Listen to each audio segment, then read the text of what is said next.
Y ya tenemos presente en Café La Diaria y en nuestra mesa a la vicepresidenta de la República, Carolina Cose, que, como anunciamos, es protagonista de nuestra primera entrevista. ¿Qué tal, Carolina? Bienvenida.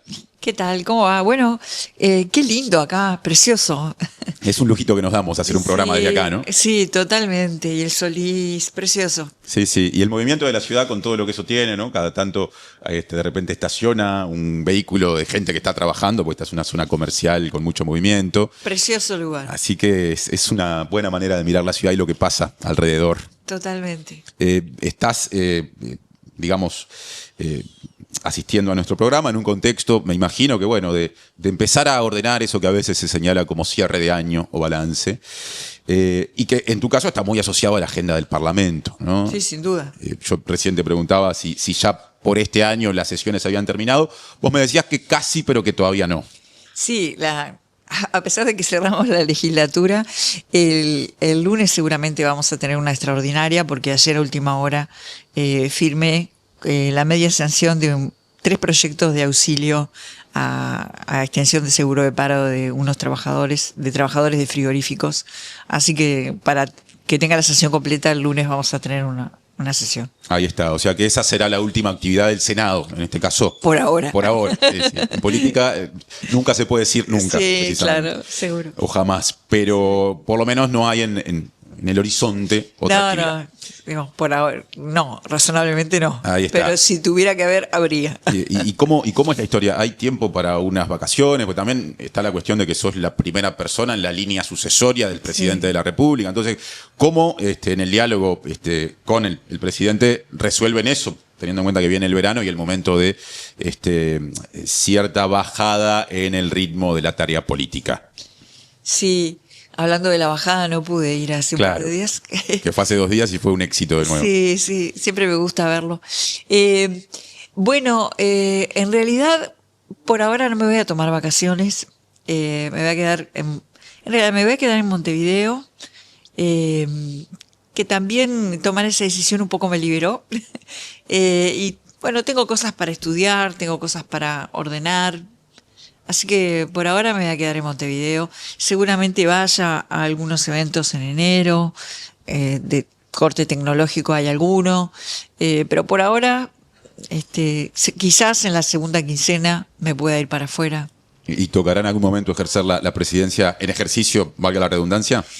Sí, Yamandú se toma licencia del 27 de diciembre al 3 de enero y ahí quedo como presidente. Estoy a la orden, ¿verdad?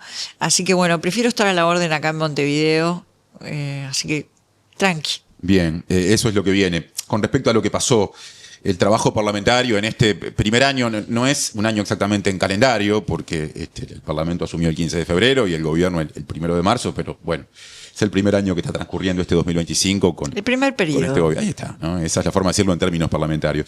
¿Qué destacás de lo que pasó en el Parlamento en general y particularmente en el Senado, que es donde te desempeñás? Bueno, yo destaco cosas objetivas y cosas subjetivas.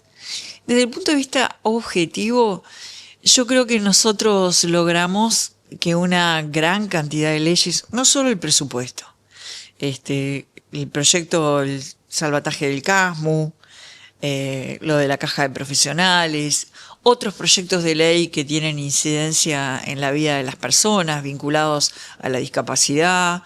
Ayer hubo la segunda sanción ya para promulgar la ley que hace obligatorio el control de la ferritina y la vitamina B12 en las embarazadas. Le va a cambiar la vida a miles de niños en el Uruguay. Ya tiene media sanción la ley de control del frenillo en los niños. Le va a cambiar la vida a miles de niños en el Uruguay. Entonces, yo creo que en todos los proyectos de ley hemos logrado, no sé si en todos, pero en una gran mayoría, a veces unanimidad y a veces mayorías mayores que solo los votos del Frente Amplio.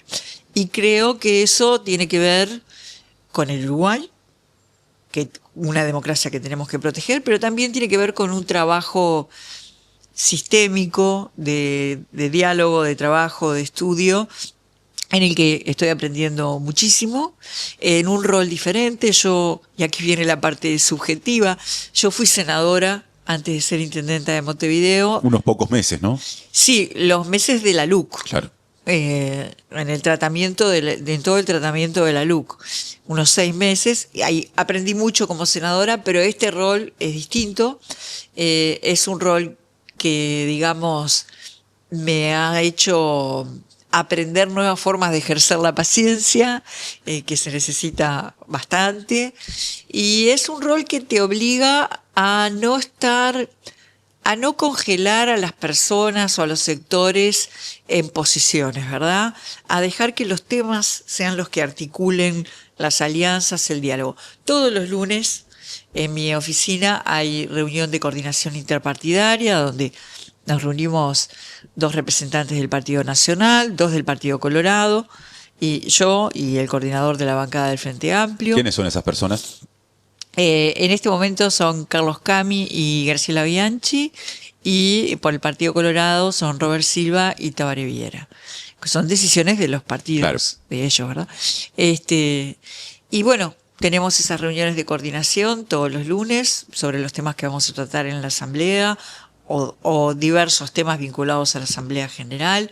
Entonces, para mí ha sido un año de aprendizaje importante, donde trato de dar lo mejor de mí con este trabajo que es diferente, tratando de que en la asamblea todos puedan expresar su opinión y que se respeten los límites de la urbanidad, digamos, porque lo importante es qué le queda a la ciudadanía de las cosas que nosotros discutimos. A veces tenemos sesiones muy largas, de 10 horas, y por lo tanto es importante en una sesión tan larga lograr que se mantenga un clima razonable de respeto, de atención, incluso lograr que cuando un senador, una senadora habla, haya un cierto nivel de silencio respetuoso porque está ejerciendo su derecho. Entonces, para mí ha sido un momento de aprendizaje importante, y creo que es la forma que tengo de devolverle al Uruguay todo lo que le debo, de hacer algo por Uruguay.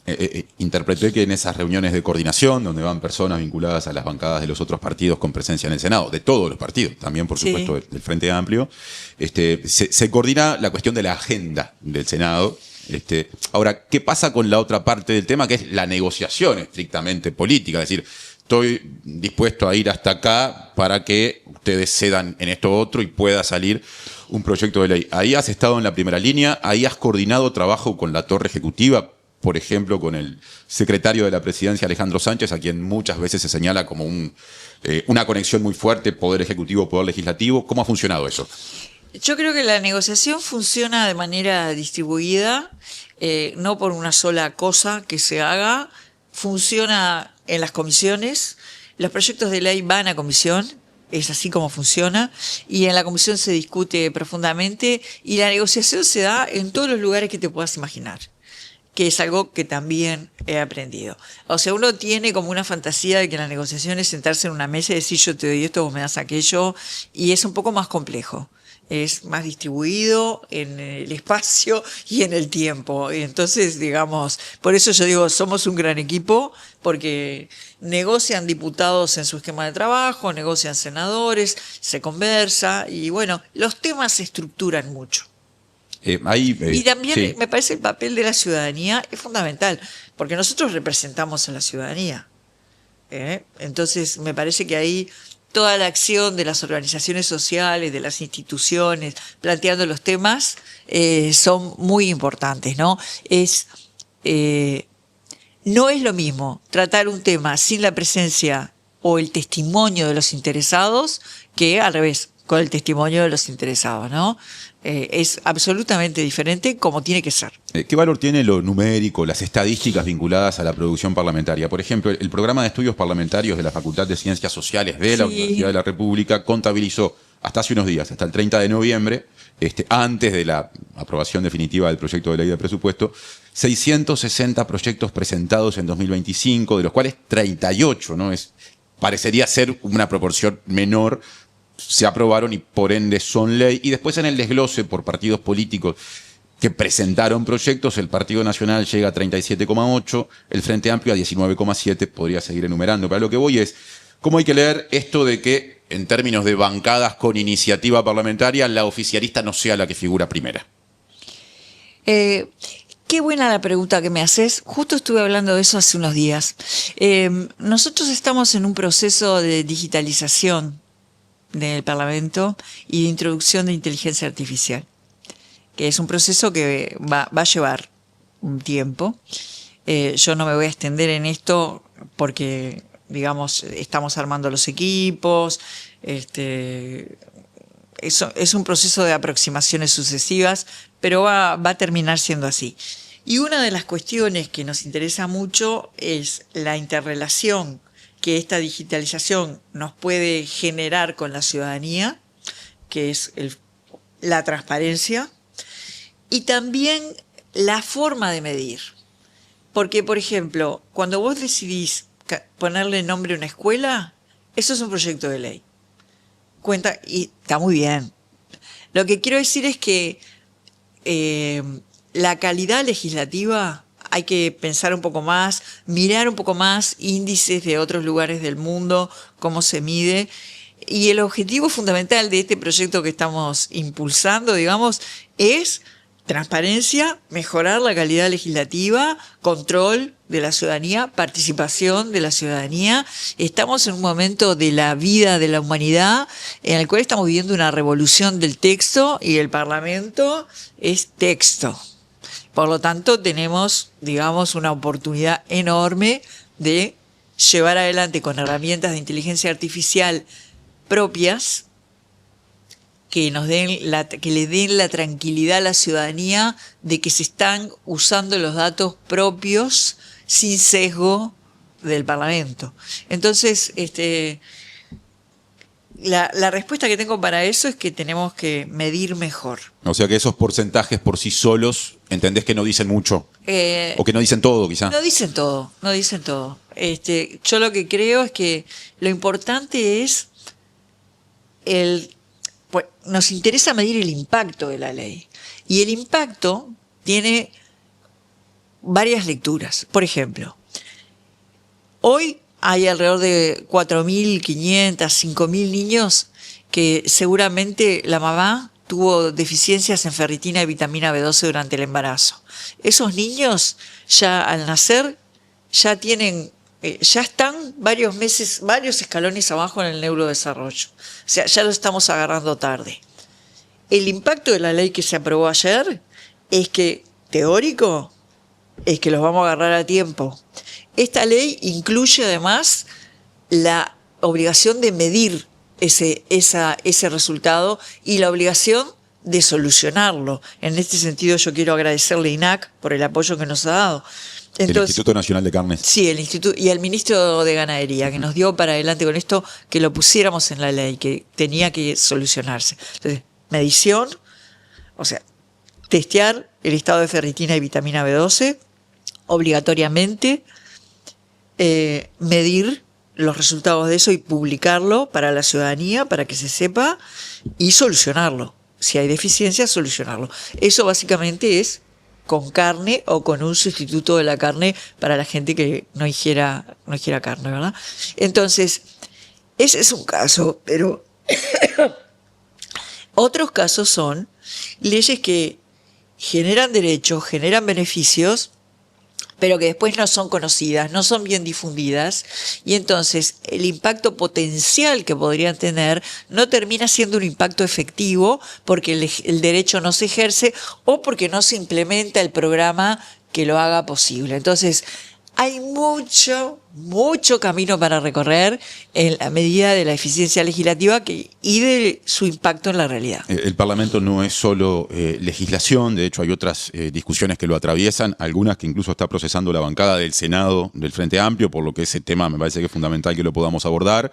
Me refiero a la discusión que se plantea en torno a si el senador del Partido Colorado, Andrés Ojeda, violó o no la Constitución cuando, en simultáneo con su accionar como senador y en calidad de abogado, pidió el reexamen de una causa recientemente ante la Fiscalía, y si además una eventual violación constituye causal de destitución, porque ahí hay por lo menos dos discusiones, una y la otra va de la mano.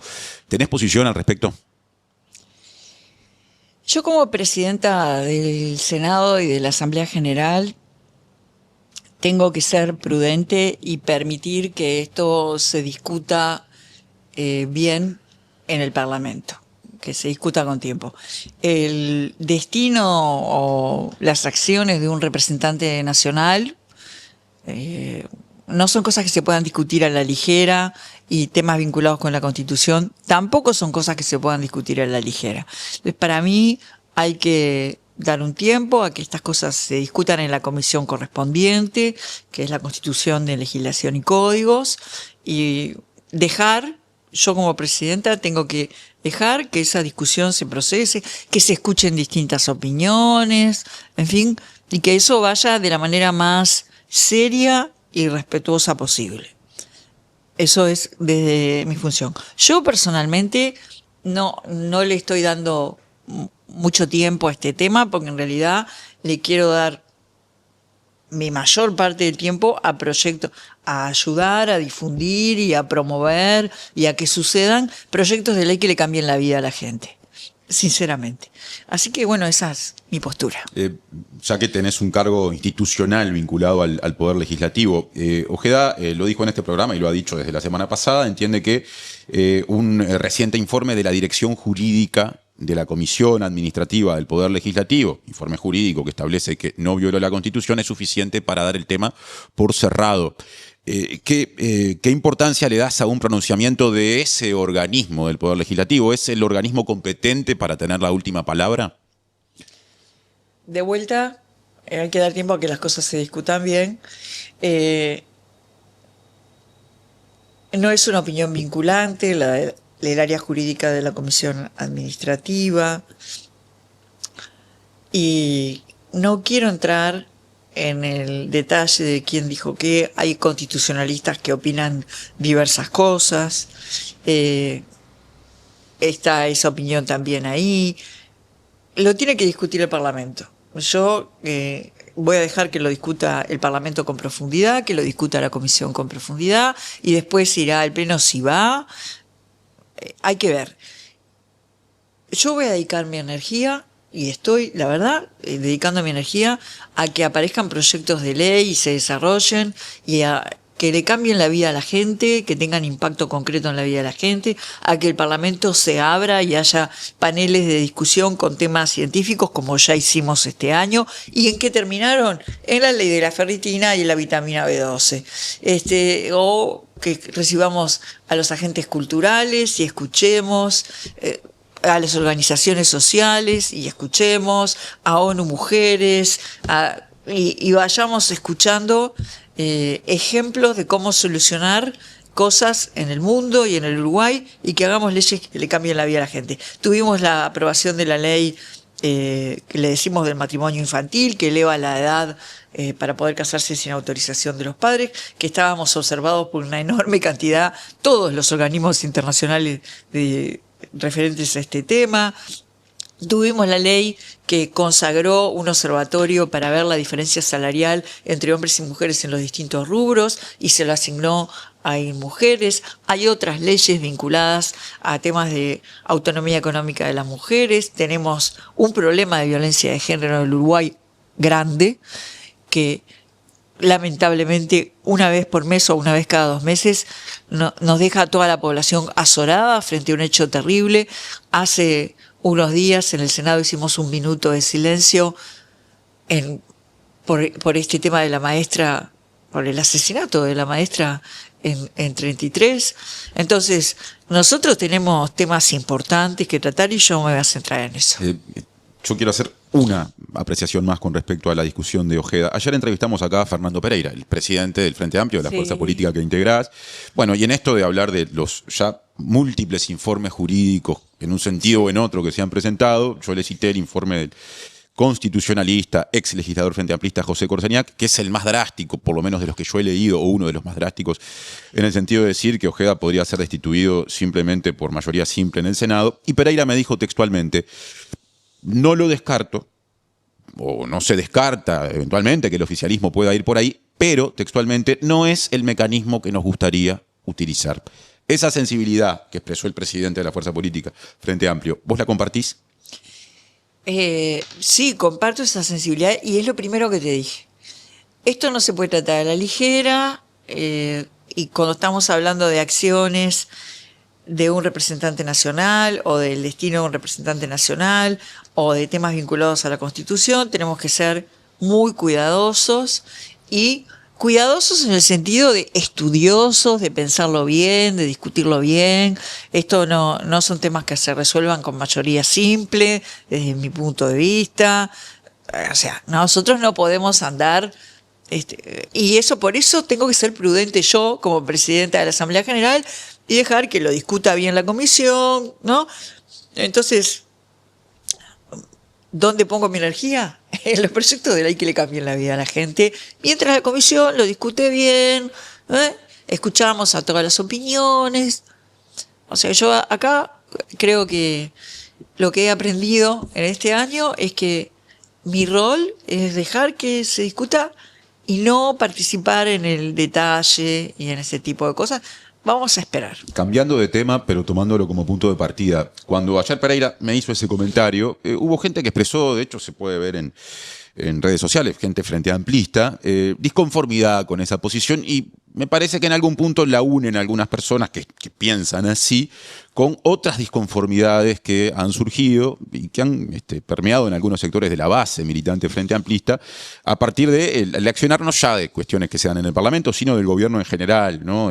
Pienso en algunos aspectos vinculados con la política económica, pienso en algunos vinculados con la política exterior, particularmente la decisión de no llamar genocidio a las matanzas que ha habido en Palestina, en Gaza, puntualmente. ¿Qué le decís a ese sector de la militancia frente amplista? Antes de decirle algo al sector de la militancia frente amplista, le quiero decir algo a la ciudadanía. Tú nombraste a Corseñac. Yo solo tengo cosas buenas para decir del doctor Corseñac, que es una gran persona y un gran constitucionalista. Más allá de todo lo que dije, que estoy convencida que tengo que dejar que se discuta bien en la comisión todas las opiniones que hay. Eso por un lado. Por otro lado, creo que una de las fortalezas más grandes del Frente Amplio es que los frente amplistas puedan decir lo que quieran. Y me parece bien que los frente amplistas opinen, controlen y expresen sus sentimientos. Eso y su pensamiento. Me parece bien, me parece que le hace bien al Frente Amplio y le hace bien al país. Entonces yo soy una más de los frente amplistas. No estoy en otro lugar. Eso por un lado. Por otro lado, yo entiendo que para seguir un camino se necesitan dos elementos, para mí, no sé si son los únicos, pero son importantes. Nosotros, ¿por qué somos frente amplistas? ¿Qué es el Frente Amplista? Es creer en un proyecto, es creer en una transformación de la realidad, es que el mundo sea un poco mejor, que nos tratemos con más cuidado, que haya oportunidades, que haya una dignidad mínima, ¿verdad? Muy bien, para eso es un camino largo, que no empezó el año pasado. Es un camino largo que empezó antes de que existiera el Frente Amplio. Entonces, ¿qué tiene un camino? Un camino tiene un rumbo y un ritmo. Entonces, ¿cómo se analizan el rumbo y el ritmo? Bueno, yo creo que tenemos un rumbo a izquierda y seguramente tengamos que trabajar en el ritmo, pero entre todos. Porque, por ejemplo, voy a hablar del Parlamento.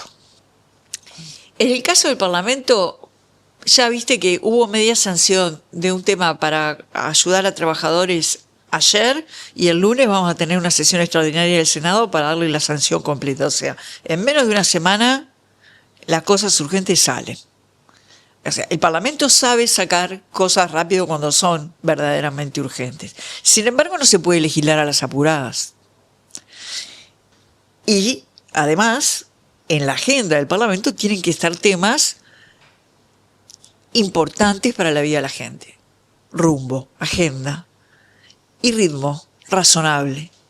Entonces, yo siento que en ese camino de rumbo y ritmo hay que medir por los resultados, y para medir por los resultados, para que aparezcan resultados de las cosas, se necesita un tiempo razonable. ¿De qué tiempo hablamos? Bueno, ahí va. ¿Qué es un tiempo razonable? El gobierno dura 5 años, ¿no? Eso lo sabemos. Sí, está bien. Pero antes de eso hay cosas que se tienen que poder ver, sin lugar a dudas. Porque, ¿qué es un tiempo razonable? Un tiempo razonable para que las cosas se implementen, maduren, avancen, bien. Pero lo suficientemente corto como para que empiecen a actuar sobre la realidad. Porque hay gente que yo no le puedo decir que espere. Entonces, tiene que haber acciones sobre las urgencias y tiene que haber un rumbo que vaya marcando. Entonces, creo que hay que medir por las acciones y controlar los resultados. Entonces, este año se hizo un bono escolar, este año desde el Parlamento hicimos un salvataje del CASMU, hicimos un salvataje de la caja profesional, se suspendió el proyecto Neptuno en el caso de OCE, se encaró Casupá, o sea, hay una cantidad de acciones y están marcadas en el presupuesto una cantidad de acciones. El año que viene es un año de ejecución. El gobierno va a tener que ejecutar lo que aprobamos en el Parlamento. Entonces, el año que viene creo que es un año de ejecución. Esto quiere decir, yo le estoy diciendo a los frente amplistas que no opinen, que no sientan, para nada. Al revés. Lo que estoy diciendo es, conversemos, está bien el control, está bien, está bien. Entonces, yo creo que todos abrazamos lo mismo, el anhelo de poder cambiar la realidad. Lo que tenemos es que, como decía, comprender acciones, controlar acciones, medir resultados y darnos tiempos razonables. Yo siento que en esa disconformidad que mencionaba, que tienen algunas personas que todos se declaran... queremos ir más rápido. Sí, pero quiero sumar otro hecho, ¿no? Toda mi vida estuve en cargos ejecutivos. Ahora estoy aprendiendo a ejercitar mi paciencia. Y el tema ejecutivo no se me va. Yo quería poner el siguiente ejemplo, Cose.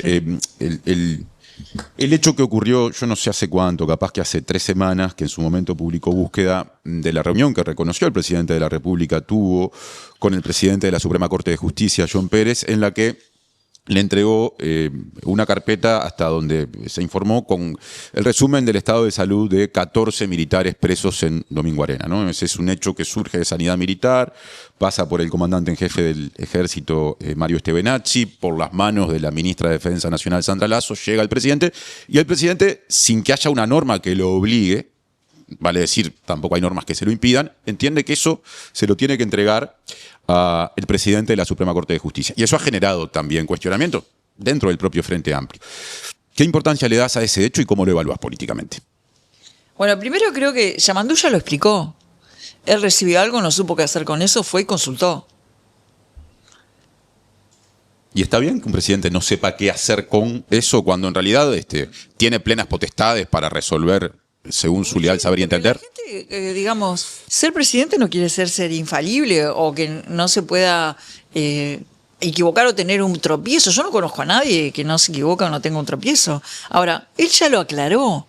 Fue y dijo, recibí esto, creí que tenía que consultar con esta persona, lo consulté. Entonces yo lo que veo es que él mismo lo llamó tropiezos discursivos, no sé cómo lo llamó. Cuando él tiene algún tropiezo y cuando aclara algo, o sea, lo critican por el tropiezo y cuando aclaran lo critican también. Entonces, como que al final no se sabe muy bien cómo actuar. Eso por un lado. Por otro lado, digamos, yo personalmente creo que los autores de crímenes de lesa humanidad que fueron juzgados en el Uruguay, con todas las garantías, tienen que estar donde están, que es en la cárcel. Así que, no, para mí es un tema que ya está. Pasando a la cuestión económica, hace pocos días el presidente del PIT-CNT, Marcelo Abdala, dijo que en marzo el PIT-CNT va a iniciar una, digamos, ronda de reuniones para difundir, analizar, evaluar y darle más fuerza a esta iniciativa que ya presentó públicamente a fines de noviembre de establecer, ahora lo podemos decir más específicamente, una sobretasa del impuesto al patrimonio de las personas físicas destinada a obtener recursos para financiar políticas de combate a la pobreza infantil y adolescente, y contó que está previsto que haya una reunión contigo en la segunda quincena de marzo. ¿Eso es un hecho? Sí, es así. Sí, los voy a recibir. Me parece que el PIT-CNT es una organización que sin lugar a dudas hay que recibir, que hicieron una propuesta muy amplia y creo que los uruguayos nos merecemos discutirla, porque básicamente la propuesta es una invitación a discutir el tema. Discutir desde el punto de vista... Yo tengo formación científica. Cuando uno dice voy a discutir algo, no es me voy a pelear, es voy a desgranarlo, voy a analizarlo, voy a estudiarlo, voy a ver todos los casos posibles. Yo creo que los uruguayos nos debemos una discusión sobre eso, con todas las variantes que se nos puedan ocurrir.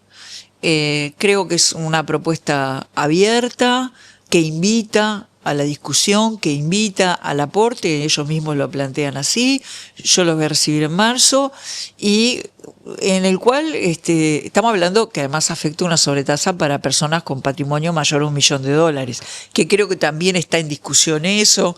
O sea, está todo para discutirse, y a mí me parece que si el objetivo es erradicar la pobreza infantil, no podemos mirar para otro lado, tenemos que discutirlo y analizar también la oportunidad como parte de la discusión, si esto, lo que sea que se discute o que se configure, si se implementara, si podría ahuyentar inversiones o impedir, eso también hay que analizarlo. O sea, creo que es una discusión a todas las bandas y en profundidad, y capaz que los uruguayos decidimos o consensuamos que no es el momento de hacerlo, pero después de haberlo discutido en profundidad y de salir un poco del marco teórico 1%, ¿verdad? Hay que salirse un poco de ese marco, hablar de la redistribución y también hacia dónde iría ese dinero. Bueno, sabemos, porque eso lo que propone el PIT-CNT lo establece muy claramente, y que la propuesta consiste en crear un fondo que sea específicamente para combate a la pobreza infantil y adolescente. Creo que vos estás hablando de una segunda capa, de precisar más. Bueno, como es algo para discutir, yo estoy poniendo temas para discutir. Digo, porque ahí está la educación, la salud, hay una cantidad de cosas. Claro, también se podría discutir, por ejemplo, yo ponía hace un ratito el impuesto a primaria, ¿no? Lo pagamos, hasta yo diría con lo que lo pagamos con orgullo, el impuesto a primaria, porque sabemos dónde va. Va a primaria y va para refacciones, para invertirlo en locales y demás. Es un impuesto, lo que se dice, que va directamente a un tema. Capaz que habría que afinar a dónde va eso. Pero yo no estoy tomando postura, lo que creo es que estoy poniendo ejemplos de cosas ingredientes que me imagino que habría que discutir. Podría pasar que llegáramos a la conclusión de que no es el momento, pero después de una discusión profunda, que yo creo que en una discusión profunda gana toda la ciudadanía. Hablando de momentos, ayer Fernando Pereira en este programa dijo que él se imagina que la discusión con respecto a aplicar un mecanismo tributario con estas características como el que promueve el PIT-CNT, él se imagina, lo dijo categóricamente, que va a estar o que tiene que estar en el proceso de discusión programático del Frente Amplio, pensando por ejemplo en 2029, ¿no? Porque este gobierno pasará y vendrán otros y habrá campañas electorales y discusiones programáticas en el medio. ¿Estás de acuerdo con esa mirada? En principio sí. Lo que no me gusta mucho a mí es adelantarme a las discusiones. O sea, no sé cómo va a terminar la discusión. Entonces, como tengo formación científica, primero quiero darle la oportunidad a los uruguayos de que lo discutamos bien, con profundidad y poniendo todos los elementos. Acá hay que poner ingredientes en la discusión y hacerla profunda, ¿no? Discutir todo en ese término. Hacia dónde iría, concretar un poco más, qué patrimonios afectaría, ¿no? ¿Cuánto sería? ¿Qué efecto tendría sobre las inversiones? ¿Cuál sería el momento adecuado? Estoy tirando así, sin estar en el tema. Algunos sectores del Frente Amplio ya se han pronunciado, en algunos casos con cierta ambigüedad, en otros categóricamente apoyando. ¿Qué pasa con tu sector, la Amplia? ¿Hay alguna definición o una discusión al respecto de este punto? Se expresó hace poco por escrito en el mismo sentido que te estoy diciendo, que nos debemos la oportunidad de discutirlo. Hablando de la amplia, este fue un año muy particular para tu sector, creo que por varios motivos, ¿no? Para empezar, porque sos la vicepresidenta de la República y eso políticamente lo pone en un lugar de privilegio. Para seguir, porque tiene presencia parlamentaria en las dos cámaras, algo que en Uruguay no es sencillo. Y bueno, y ahora agrego, también porque hubo salidas del sector, la más notoria, aunque no la única, la de la ex senadora Silvia Nane, que hoy está ocupando un cargo como directora de Desarrollo Sostenible e Inteligente en la Intendencia de Montevideo. ¿Qué balance haces de ese proceso? Es normal en la vida política de la gente, yo a Silvia la quiero mucho, ella está en la intendencia porque fue una posición que me ofreció el intendente Mario Vergara, lo conversé con Silvia y juntas con entusiasmo aceptamos eso.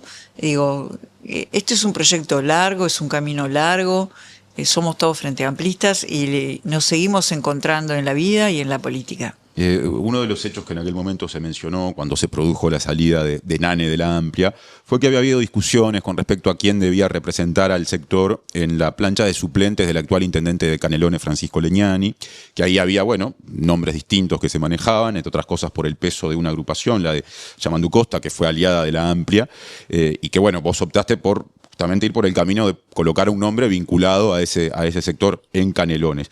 Efectivamente eso pesó y en todo caso hay alguna mirada de autocrítica con respecto a cómo se zanjó esa discusión que puede haber incidido en la salida de Nane. Yo no tuve ninguna injerencia en todas las decisiones que se tomaron en la campaña de Canelones, así que no te podría contestar y eso Silvia nunca lo conversó conmigo. O sea que en esto de la conformación de la plancha de las suplencias de Leñani, por el sector La Amplia vos no participaste de las conversaciones. No. ¿Y quién lo hizo? ¿Quién representó a tu sector? Un montón de gente de La Amplia, no sé, no estuve en eso. ¿Cómo está la vida sectorial ahora, después de esas salidas? Yo mencioné la de Nane, hay otras, pero ¿qué pasa ahora después de, bueno, ese proceso? Tuvimos un plenario de La Amplia, creo que se me corren un poco las flechas ahora, que no me acuerdo si fue octubre, una cosa así. Un plenario nacional con representantes de todo el Uruguay, que estuvo muy bien, donde recibimos información de la actividad en todos los departamentos del país. Hace un par de días fue el plenario de La Amplia de Montevideo, se está estructurando, está creciendo, digamos. Bien, muy frente amplista, es un grupo de gente muy frente amplista, como... A mí no me gusta decir muy frente amplista porque no me gusta establecer competencias de quién es más frente amplista, ¿verdad? Porque además yo creo que los frente amplistas tenemos la camiseta muy puesta. Pero bueno, todo bien. Hay un proceso o está en marcha el proceso de adhesión del sector al Frente Amplio para poder ingresar formalmente. Sí, está en marcha. ¿Y cómo va eso? Bien, va bien. Se tratan de encontrar momentos donde haya, digamos, reuniones grandes de frente amplistas y la verdad que cuando hay reuniones grandes todos firman. Porque hay que juntar una X cantidad de firmas para ingresar. Sí, pero tiene determinadas condiciones, tenés ya que ser adherente, en fin. Tampoco estoy yo en la búsqueda de firmas, pero cuando hay grandes reuniones en comités o en coordinadores, van compañeros y la verdad que todo el mundo firma. Bien. Todo bien. Otro hecho político importante que te involucró este año fue lo que tengo entendido, trabajó políticamente al interior del Frente Amplio con el actual intendente de Montevideo, Mario Vergara, cuando en septiembre hubo una reunión en la que, bueno, de algún modo se estableció un discurso, una postura, una explicación a la ciudadanía vinculada a la situación financiera de la intendencia, algo muy importante teniendo en cuenta que fuiste la intendenta durante el periodo anterior, la elegida para ello y durante la mayor parte del periodo, aunque al final quedó Mauricio Zunino. ¿Qué te dejó ese proceso de intercambio y cómo explicás la situación financiera de la intendencia? Todo bien. La intendencia de Montevideo es la más solvente de todas las intendencias y la verdad que llevó adelante un trabajo muy bueno sobre Montevideo en momentos difíciles de Montevideo desde todo punto de vista, desde el punto de vista de la salud, desde el punto de vista de la retracción del Estado, desde el punto de vista de la crisis hídrica, en fin. Más allá de eso, yo creo que vivió además un bloqueo de fondos por parte del gobierno nacional. La intendencia es solvente, va a seguir es firme, va a seguir siendo firme y solvente, y además ahora tiene una coyuntura súper favorable, que a mí me alegra muchísimo, porque sobre todo quiero a Montevideo, y la coyuntura es que el gobierno nacional es del mismo signo que la intendencia, y que además ya digamos, en el reparto de dineros hacia las intendencias, a Montevideo, a Canelones, le tocó varias decenas de millones de dólares para la inversión. Así que la verdad que yo creo que la intendencia va a estar muy firme y le va a ir muy bien. 3 de los 4 ejercicios de la intendencia pasada arrojaron déficit, el 2021 de 8 millones, el 23 de 10 millones, pero el que más llamó la atención fue el 24, el último año del ejercicio completo, porque fue de 90 millones, que es una cifra importante. ¿A qué se debe? Bueno, justo es el año que yo no estuve. Tuviste hasta la mitad del periodo, ¿no? Sí. Empezamos más tarde también por la pandemia. Yo creo que eso lo explicó muy bien la actual directora de Recursos Financieros en la Junta. Yo no tendría nada para agregar, pero sobre todo lo que creo que la Intendencia es siempre ha sido la más solvente. La Intendencia nunca dejó de pagar sueldos, ni va a dejar, y que es un tema que, como siempre he dicho, se va a ir resolviendo, y lo va a ir resolviendo, y va a salir todo bien, porque además está en una coyuntura que es para adelante, con un gobierno nacional del mismo signo que no le va a trabar financiamiento, que si se le autoriza un préstamo con el BID, no le va a decir que en vez de 120 se endeude solo por 70, por ejemplo, que fue lo que nos pasó. Entonces yo creo que es todo para adelante. Y me parece bien, porque yo quiero mucho a Montevideo. A Montevideo uno más la conoce y más la quiere. Es hermosa. Cuando abordamos este tema con Silvia Tejera hace poco, la secretaria general de ADEOM, y le preguntábamos por esta situación financiera y en particular por esos números del déficit de 2024, ella dijo que desde ADEOM se cuestionó mucho, o cuestionó a ADEOM muchos de los gastos que se hicieron, como por ejemplo los 300 años de Montevideo, los festejos que se hicieron a comienzos del 24, y puso quizás mucha plata fomentando la cultura, dijo Silvia Tejera, que valoró a la cultura, pero marcó eso. ¿Entendés que en lo que se invirtió en los festejos de los 300 años del comienzo del proceso fundacional de Montevideo y en cultura en particular, se explica una parte de ese déficit?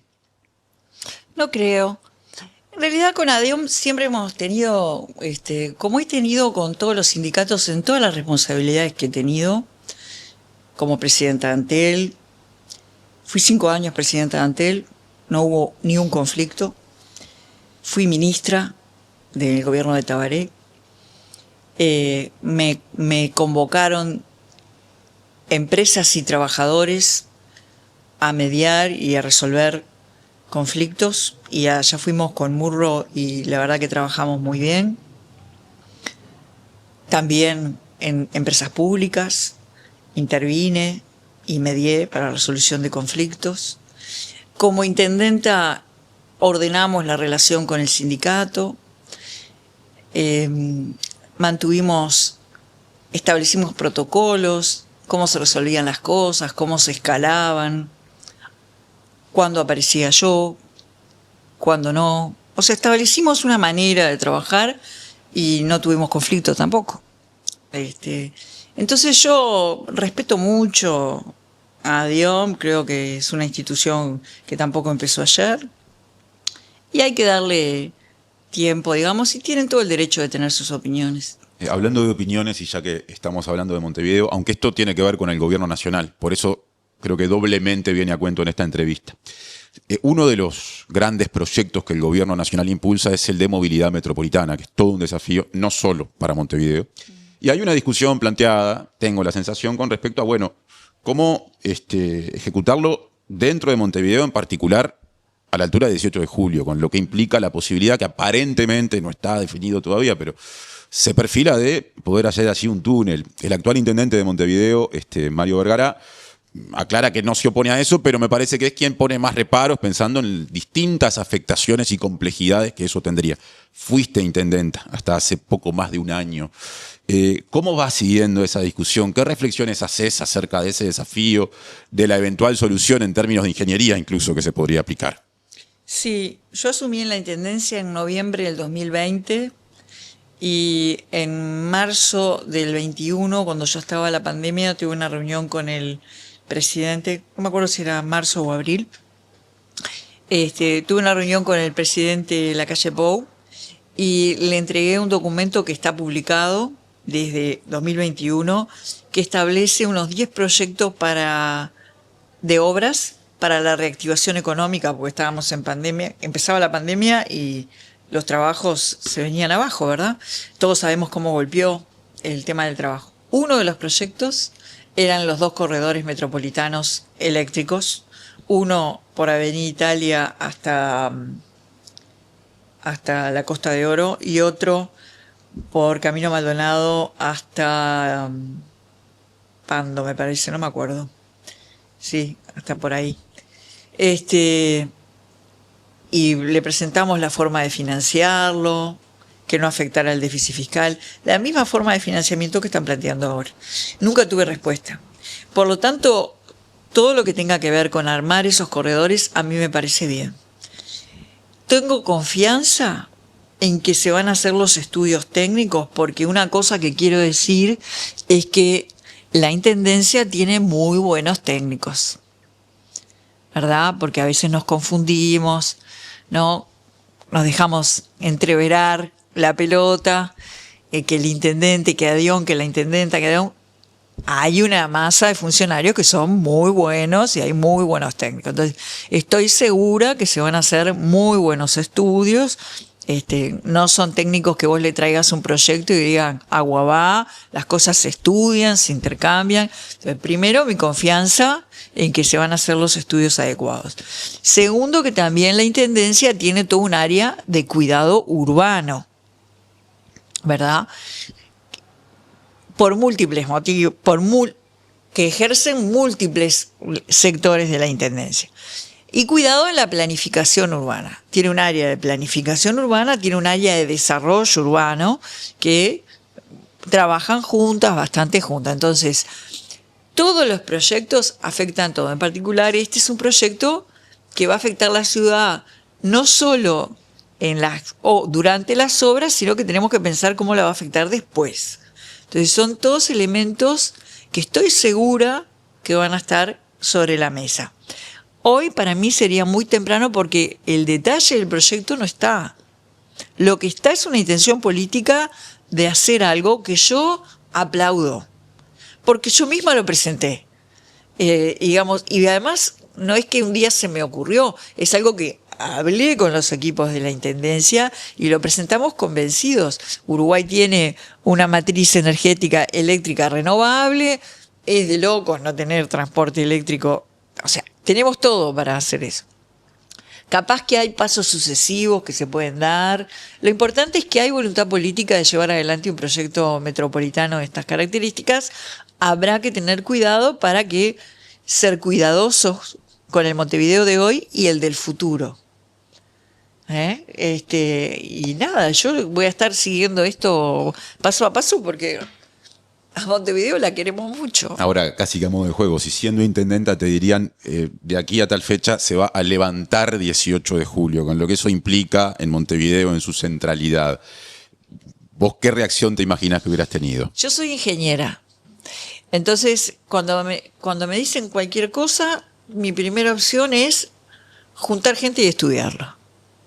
No digo, qué disparate, ay, qué horrible, no. Porque capaz que eso se puede mitigar de otra manera. Capaz que yo digo, te pongo un ejemplo, pero por poner un ejemplo, porque no soy la intendenta, pero soy ingeniera.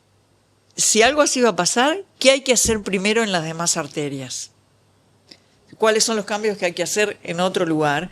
Y preparar el entorno para que cuando eso pase no sea un relajete.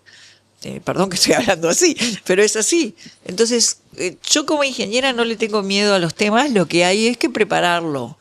Y además, para eso falta, porque por lo que vi recién se están haciendo testeos del suelo, pueden haber pasos sucesivos, no sé. Hay mucho, no quisiera detenerme en si es por abajo de la superficie o no. Lo importante es la forma en que se haga. Tiene que hacerse con cuidado, planificadamente, y todos tenemos que conocer lo que va a pasar. Eso es así. Todos. Cuanto más gente sepa lo que va a pasar, es como el parto sin temor. Tenés que saber lo que te va a pasar. Y eso mejora el proceso de dar a luz. Muchas gracias por la visita y hasta la próxima. Bueno, seguro que sí.